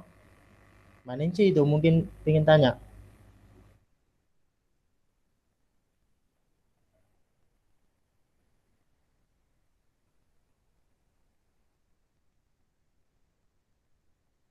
Ya, monggo Mas Afif. Mungkin ya Mas Afif mungkin ya. Sambil nunggu yang lain ya, Mas. Ya, Nanti kita bisa selesai jam berapa, Mas? Jam jam 4.15 gitu. Jam berapa ini? Jam 4.30 lah ya. Ya, terserah. Iya, Bung. Boleh ya? 4.30. Ya, Boleh ya? Oke ya. Oke. Sip. Silakan Mas Afif. Kalian ngabuburit kita. Ya. Ya. Mau persiapan besok, Mas. Nanti ya sampai. Oh ya, ya Bung. Ya, monggo Mas Afif. Silakan. Silakan Mas Afif. Mas Afif, silakan. Silakan Mas Afif. Halo? Halo, halo. Ya, monggo Mas Afif. Monggo Mas Afif. Halo, sudah masuk ya? Ya, monggo. Saya tadi mau mengkonfirmasi yang pertama tadi sudah sempat saya cari.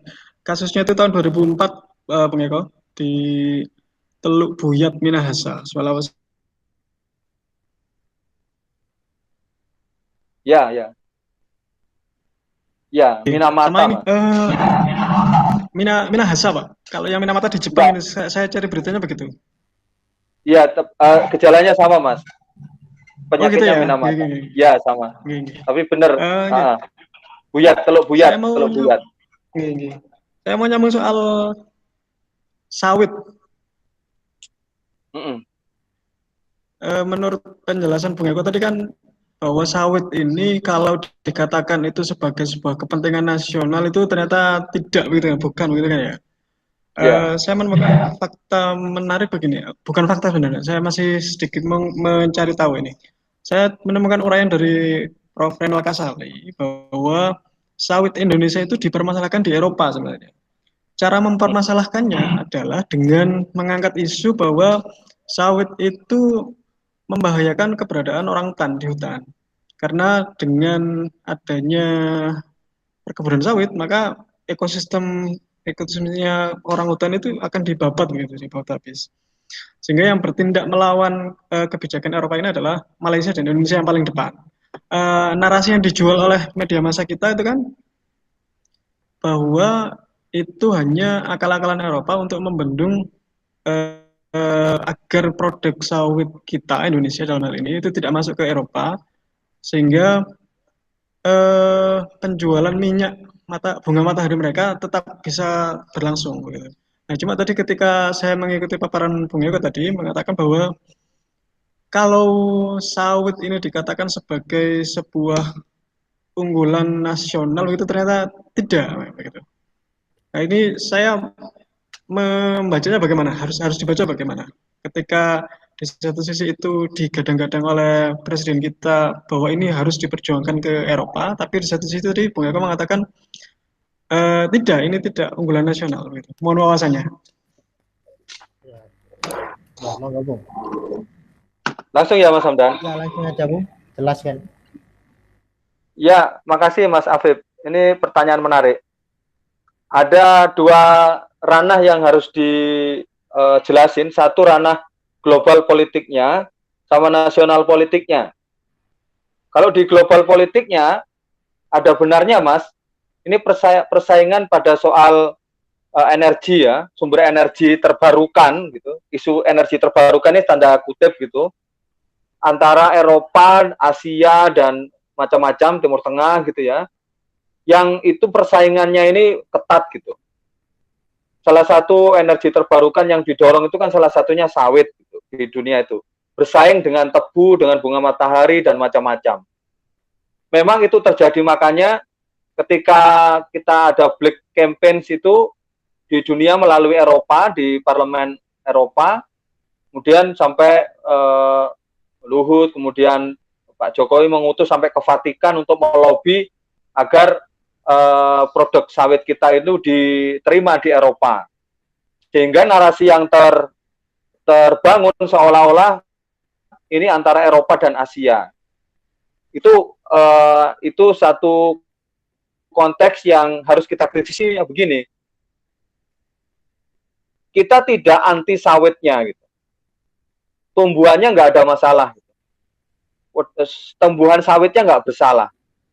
Yang kita mau kritisin adalah dengan cara apa dan bagaimana itu perkebunan sawit itu dilakukan. Gitu. Nah, yang dipraktekkan di Indonesia, sawit itu, perkebunan sawit, ekspansi industri sawit, itu banyak sekali praktek-praktek perizinannya dan juga pengelolaannya justru masuk di wilayah-wilayah yang tidak boleh ada perkebunan sawit. Nanti Mas Afif silahkan cek datanya Tempo, sebenarnya itu hasil kajian bersama, nanti datanya KPK, nanti saya tinggal diunduh Mas Afif, di slide yang nomor, tadi yang tentang hasil KPK itu, ada 3 juta hektar sawit itu di dalam kawasan hutan, dan ilegal.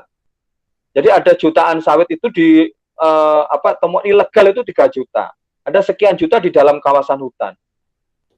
Nah, jadi ada satu problem bagaimana soal pajak juga begitu. Pajak sawit itu ada yang mandek tidak maksimum.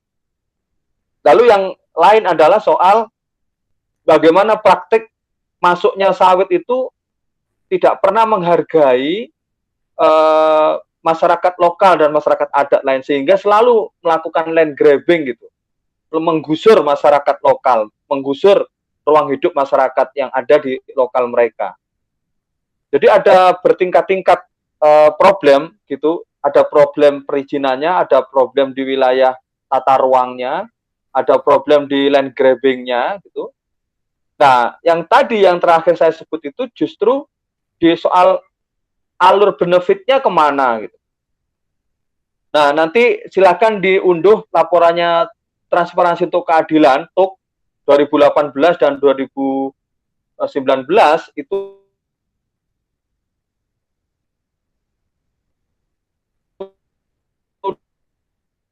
...25 taipan siapa yang memiliki sawit di Indonesia gitu. Itu mirip tadi Mas, ada beras yang saya sebut tadi, ketahanan pangan, kita punya swasembada pangan, tapi sebenarnya swasembada beras. Kita surplus pangan itu Mas. Betul, sangat surplus secara nasional. Tapi waktu dicek, salah satunya Pak Prof. Sayogyo membuat tulisan judulnya Modernization without Development, modernisasi tanpa pembangunan, nanti bisa dicari juga. Dia mengecek ulang siapa yang paling banyak diuntungkan dari swasembada beras itu. Ternyata yang paling banyak diuntungkan petani yang punya tanah di atas 0,5 hektar. Kenapa? Karena program-program pertanian hijau atau green agriculture, itu ternyata hanya kelompok petani kelas menengah ke atas yang diuntungkan oleh revolusi hijau itu, Green Revolution itu, yang menghasilkan swasembada beras. Kenapa? Karena bibitnya mereka bisa mengakses, modalnya mereka bisa mengakses, teknologinya hanya mereka yang bisa mengakses.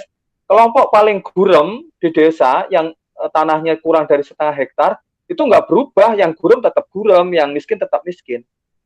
Nah, analogi itu sama dengan sawit tadi. Secara nasional, agregatnya, itu memang kita terpenuhin kebutuhannya. Tapi pertanyaannya kelompok mana yang paling banyak diuntungkan dan dirugikan dengan keberadaan sawit itu? Nah, rupanya hanya korporasi kelas atas gitu. Sawit bisa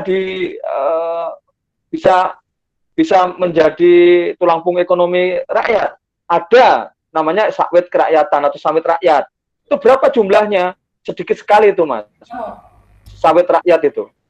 Nah, artinya saya ingin mendudukkan sawit itu, saya ingin mendudukkan industri sawit pada konteks ketimpangan struktural tadi. Siapa menguasai berapa, dan siapa menguasai apa, siapa diuntungkan, dan siapa paling dirugikan. Nah, nanti saya kirim, Mas Hamdan, Mas Afif, nanti kirim aja nomor saya, tak kirimin gurita sawit di Indonesia, datanya KPK itu, tentang bagaimana yang tadi saya cuplik itu, rupanya dana nasional untuk sawit itu tidak masuk ke nasional, tapi lebih banyak ke korporasi-korporasi itu. Sehingga sebenarnya kalau pemerintah komplain ke Eropa untuk mempertahankan sawit nasional, yaitu adalah titipan korporasi sawitnya gitu. Wajar kalau korporasi sawitnya kalang kabut karena produksinya nggak bisa diterima di Eropa gitu. Padahal pasarnya Eropa, mau diarahkan kemana? Itu yang kalau katanya Mas Hamdan yang Marxis itu mungkin terjadi over accumulation atau contradictive in internal kapitalisme sendiri. Jadi nggak bisa itu pangsa pasarnya tidak ada itu. Ya itu bisa kolaps itu nanti kapitalisme sawit itu bisa kolaps karena overproduksi itu. Overproduksi nggak bisa didistribusikan. Ya ngamuk lah. Padahal mereka-mereka inilah yang menyopot petinggi-petinggi negeri di sini gitu. Korporasi sawit ini yang banyak menyupport kepentingan nasional, politik nasional itu, tambang dan sawit yang paling dominan. Termasuk ya dalam pilkada dan pilpres itu mereka bagian dari korporasi yang memainkan perannya itu. Begitu menurut saya, Mas Afif, penjelasannya.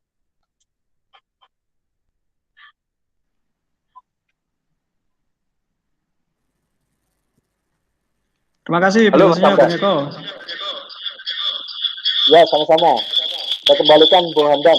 Oh ya, terima kasih atas penjelasannya, Bung. Silakan, Mas Afif.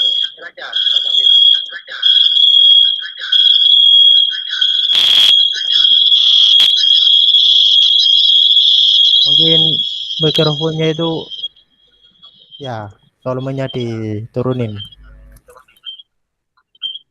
Ya ini tinggal mungkin ada pertanyaan lagi. Kawan Muiz mungkin?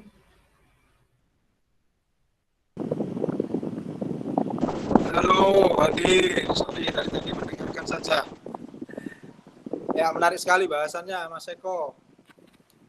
Mungkin pertanyaan saya lebih ini sih sederhana.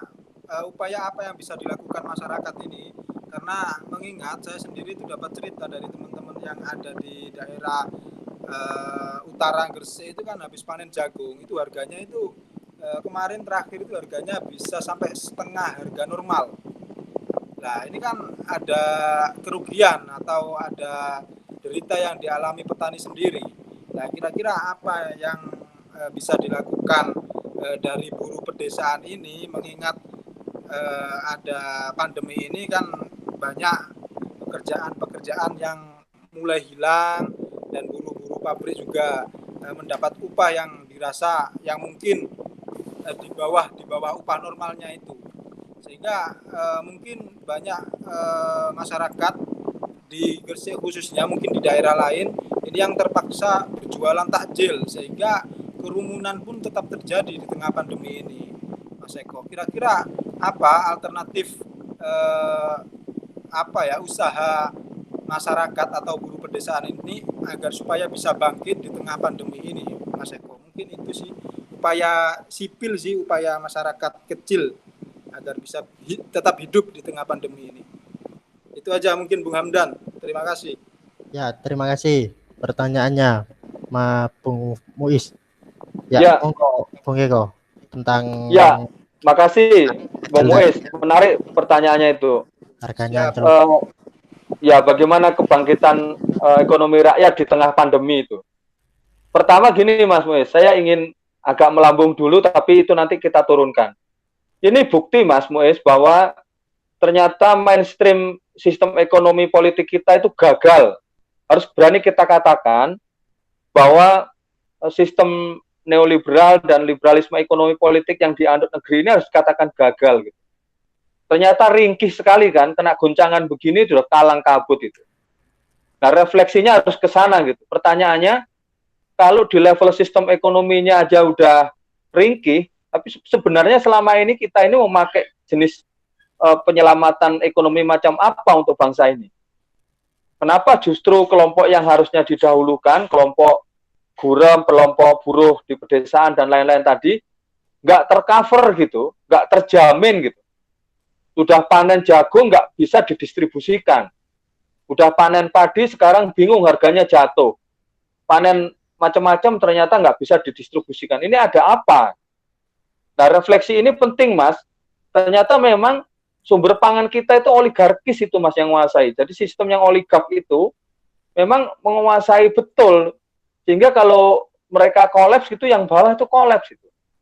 Dengan dasar itu, Mas, yang pertama jadi refleksinya adalah ini kesempatan kita tidak lagi memakai gaya-gaya dan sistem model ekonomi yang selama ini mainstream gitu atau populer dipakai gitu. Tadi makanya tawaran saya, jangan-jangan kita punya cara lain gitu, bagaimana memastikan satu distribusi pangan dari rakyat kepada rakyat gitu. Atau yang teman-teman gerakan lain itu rakyat bantu rakyat sekarang ini. Ini usulannya, kenapa teman-teman KRKP itu saya kutip karena mereka sedang concern ke soal membangun kedaulatan pangan di era pandemik itu, Mas. Tadi itu yang saya tawarkan itu, Mas. Misalnya bagaimana sekarang menghidupkan ulang lumbung pangan di desa, Mas. Ini dilupakan lama dulu kita punya loh. Mungkin nggak tahu Mas Muiz sama Mas Hamdan masih ingat nggak? Masa kecil saya SD, itu setiap kampung tuh punya lumbung pangan tuh, Mas. Dan itu yang ada di kasepuan-kasepuan ya, di wilayah Banten, Bogor, Sukabumi. Mereka tuh punya leit namanya, lumbung pangan itu yang bisa sampai padinya itu 40 tahun pun masih bisa dimasak itu. Gimana itu cara mengawetkan padi bisa 40 tahun itu? Itu ilmu apa yang kayak gitu itu? Dulu di Jawa ada pengolahan ulang ketela itu ya, dari tela menjadi gaplek, gaplek menjadi tiwul, dan macam-macam gitu. Nah, yang kedua refleksinya, jangan-jangan kita terlalu tergantung dengan satu jenis pangan itu, Mas. Ini beras gitu ya. Ini kesempatan kita untuk melihat ulang apa benar kita ini selama ini nggak memberi ruang yang cukup. Orientasi kita kalau panen jagung itu dikuasai rezim pakan ternak gitu. Sudah jarang Mas kita menganggap jagung itu sebagai pangan harian gitu. Kalau ngomong pakan ternak, maka akan masuk lorong-lorong industri pakan ternak yang itu ada geng-geng tertentu yang sudah menguasai mulai dari bibit sampai pemasaran. Tapi kalau kita dudukkan jagung sebagai pangan lokal, pangan harian, jangan-jangan akan beda cara distribusinya gitu. Nah, pertama saya ingin ngajak refleksi itu ya Mas, bagaimana kita mengkritik ulang apa-apa yang selama ini sudah kadung kita sebut wajar gitu, alamiah gitu ya. Jagung itu ya pakan ternak lah, kita hanya digodok aja untuk godokan jagung, jagung muda, nggak pernah mau ngolah ulang sebagai ketahanan pangan kita sendiri, untuk lumbung pangan kita sendiri. Ngolah makanan dari jagung juga sudah mulai hilang, ganti dengan ciki-ciki dan lain. Itu refleksi itu yang oleh bahasanya kawan-kawan KRKP itu penataan ulang sumber-sumber produktif pangan gitu. Nah, itu yang refleksinya ya Mas kayak begitu. Yang kedua, kalau dari sisi gerakan apa yang paling mendesak Mas? Menurut saya Mas, kayak yang banyak dilakukan di daerah lain, kita lakukan tadi Mas, semangat rakyat bantu rakyat dulu ini. Apa yang kita petakan sebagai prioritas dulu nih? Mana kelompok paling miskin, buruh-buruh di desa dan sekitar kita itu yang sistem keberlanjutan pangannya itu paling rentan Mas. Kami di Bogor ini melakukan sedikit-sedikit itu mendata gitu Mas. Nah, lalu distribusi panennya itu kita mintakan kepada yang mampu dan kaya gitu untuk ikut membeli gitu dengan harga yang standar, dengan cara standar nanti untuk diberikan kepada yang lain. Tentu ini baru permulaan Mas. Yang penting menyelamatkan panennya masyarakat itu masih bisa. Lalu didistribusikan antar masyarakat sendiri. Nah, memang soal membangun distribusi dan perdagangan pangan yang adil ini satu klaster yang berat itu Mas, karena terlalu lama distribusi pangan kita ini dikuasai oleh satu cara yang di luar kemampuan kelompok kecil petani kita gitu. Jadi kayak gitu menurut saya Mas, yang bangkit itu sekarang kita merefleksi meretrospeksi gitu. Sebenarnya kita menanam tanaman itu sebenarnya untuk apa? Semata melayani pasar atau untuk juga untuk strategi kedaulatan pangan kita sendiri gitu. Nah, selama ini kelihatannya karena iklan, karena macam-macam itu memang semata-mata hanya komersialisasi pangan gitu. Nggak pernah kita menyisakan sebagian itu untuk ketahanan pangan kita sendiri. Terlalu lama memang kita dipandu oleh satu sistem pangan dan sistem ekonomi yang menjauh dari kedaulatan pangan kita sendiri. Mungkin begitu ya Mas, yang bisa saya respon Mas. Oke Mas Eko, matur nuwun atas paparannya. Sama-sama Mas. Yo. Ya, terima Kamdan. kasih pemaparan dari Bung Eko tadi, di mana kita harus kembali ke desa, rakyat bantu rakyat. Hasil dari panen di pedesaan ini bisa diubah menjadi ketahanan pangan antar rakyat desa itu sendiri. Nah, mungkin ini tinggal kita dapat tanya lagi atau pendiskusian lagi.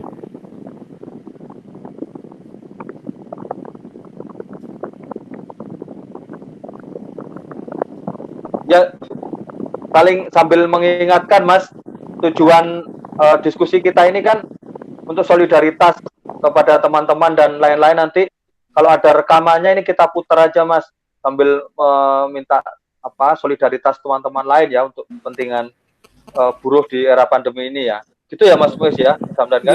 Siap Mas Eko, aman. Ya, sudah direkam. Mas, kita putar ulang untuk ya solidaritas di Gresik. Ya. Ya. Siap. Ya, Ya. ya Mbak Nur Rofiah.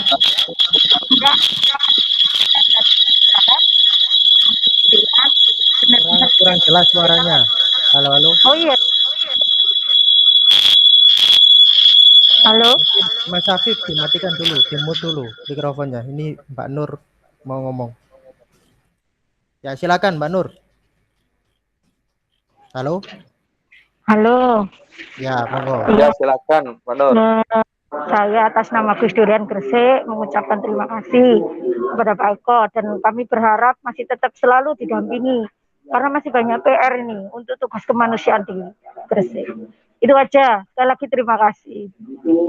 Oh, ya, terima kasih Mbak Nur. Itu tadi ucapan terima kasih kepada Bung Eko.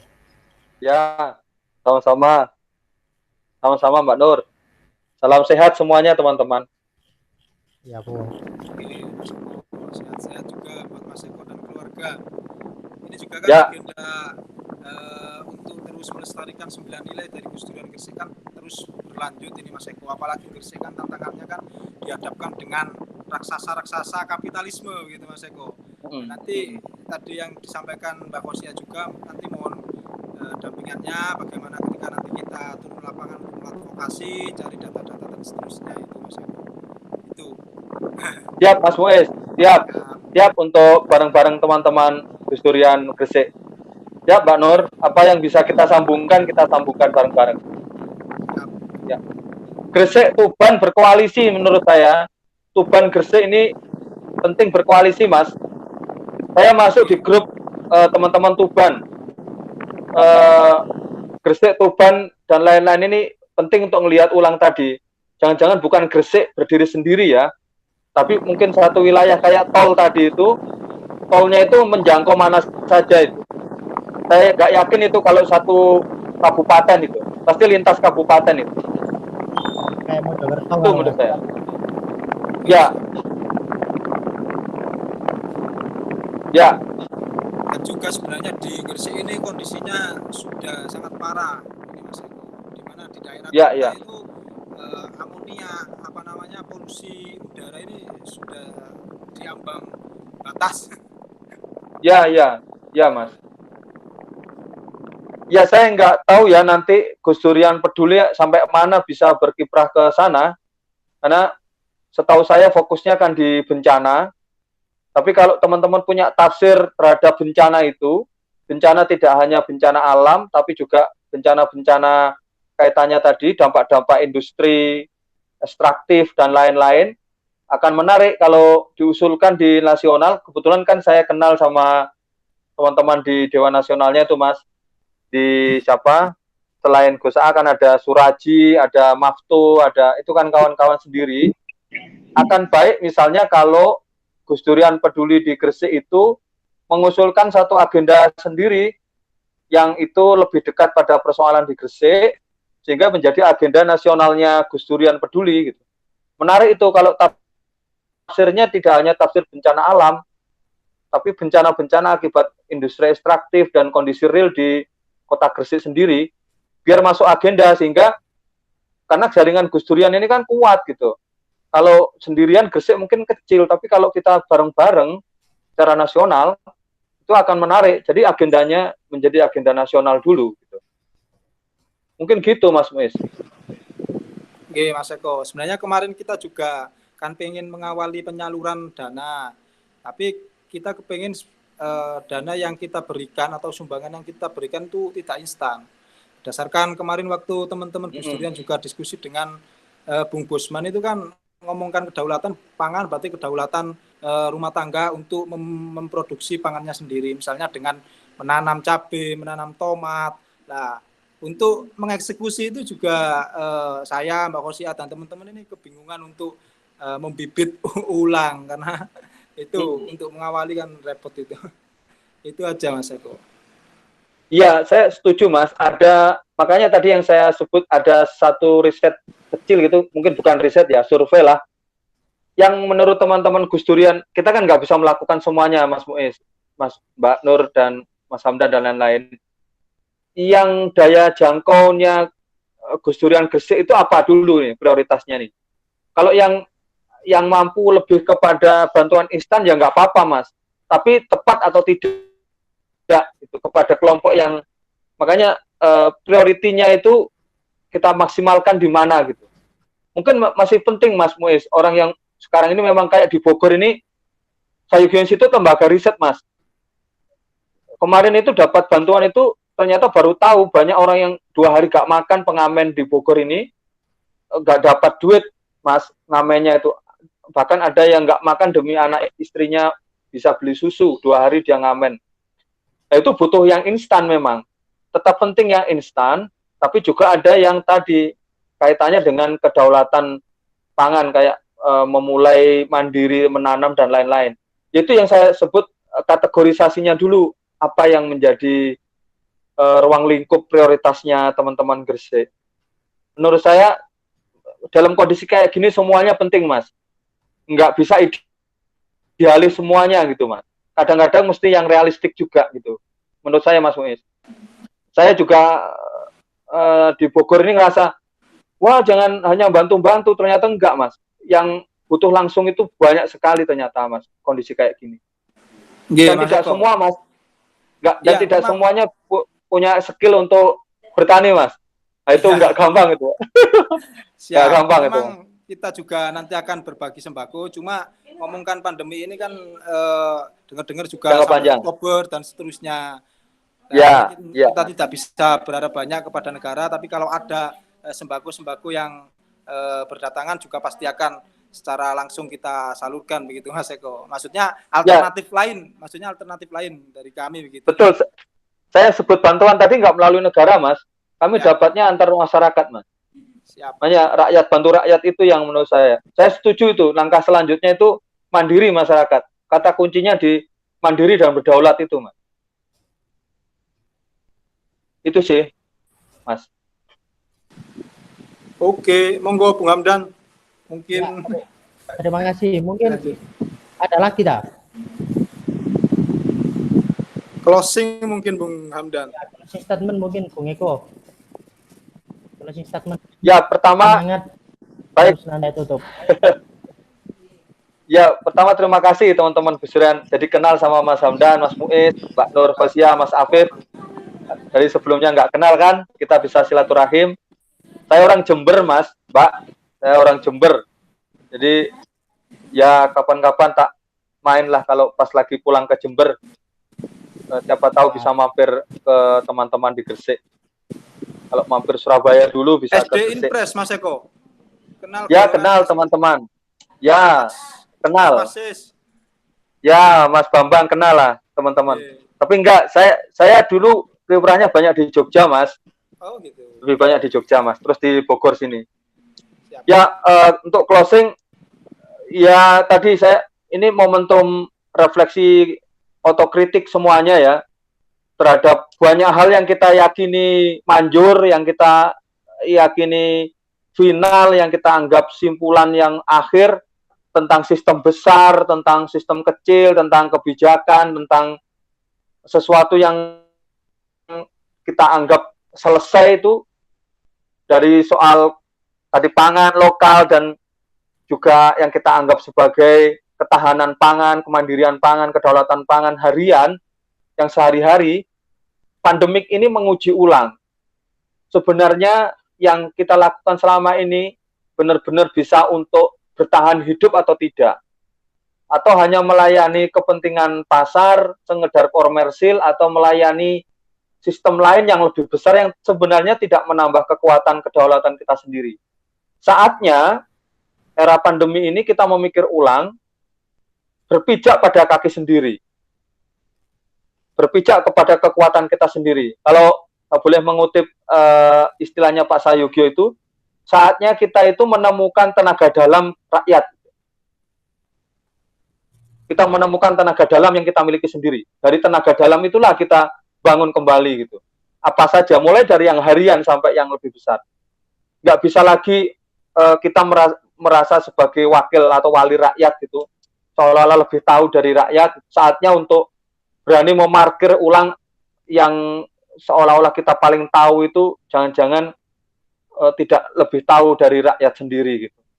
Makanya penting kita yang berpendidikan, kita yang punya pengetahuan dan jaringan itu taubat lah.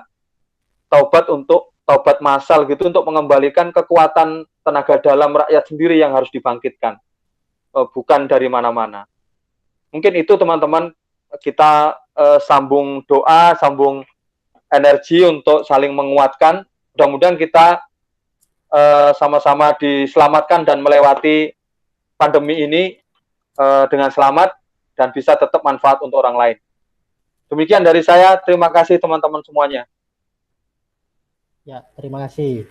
Terima kasih Bung atas materi, atas ilmu yang sudah diberikan kepada teman-teman, menjadi Sama-sama. sebuah pengetahuan baru untuk kita agar kita kembali kepada basis dasar kita untuk mengembalikan kekuatan kita. Rakyat bantu rakyat atas kondisi di tengah COVID ini. Ini memang menjadi momentum untuk bersolidaritas, menjadi momentum untuk mereduksi kembali kekuatan di basis dasar kita, yang dimana juga kalau kita ngomong Gus Durian, ngomong orang Nadiyin dan apa ya, dan beberapa itu adalah basis dasarnya di desa ya, dari petani dan buruh untuk bekerja sama untuk membangun sebuah kekuatan politik bersama untuk melawan daripada rezim neoliberalisme sekarang. Ya, mungkin itu saja. Terima kasih atas Bung Eko yang Ya, sama-sama. membagikan ilmu kepada kita, dan terima kasih juga kepada Gus Durian Peduli Gresik yang bekerjasama dengan Fatayat NU, dengan FNKSDA dan Formagam, terus melanjutkan Ya. galang donasinya untuk kepentingan daripada rakyat itu sendiri. Ya, untuk saya mohon maaf apabila ada salah kata, dan saya akhiri. Tetap semangat kawan-kawan, tetap selalu memperjuangkan kerja-kerja perjuangan untuk kepentingan rakyat.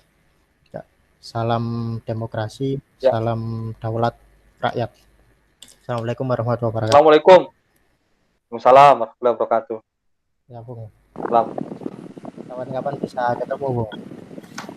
Ya, siap. Ya, Pak Afif, doa Pak Afif.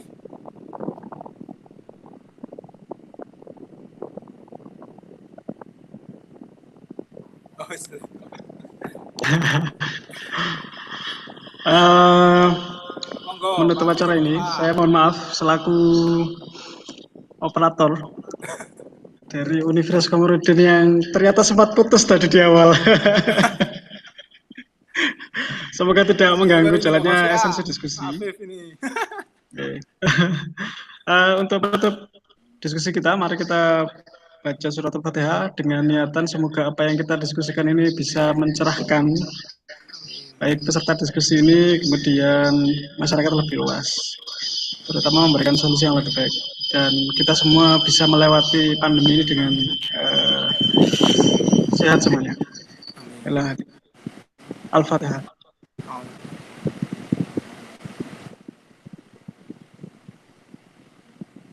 Sekian. Assalamualaikum warahmatullahi wabarakatuh.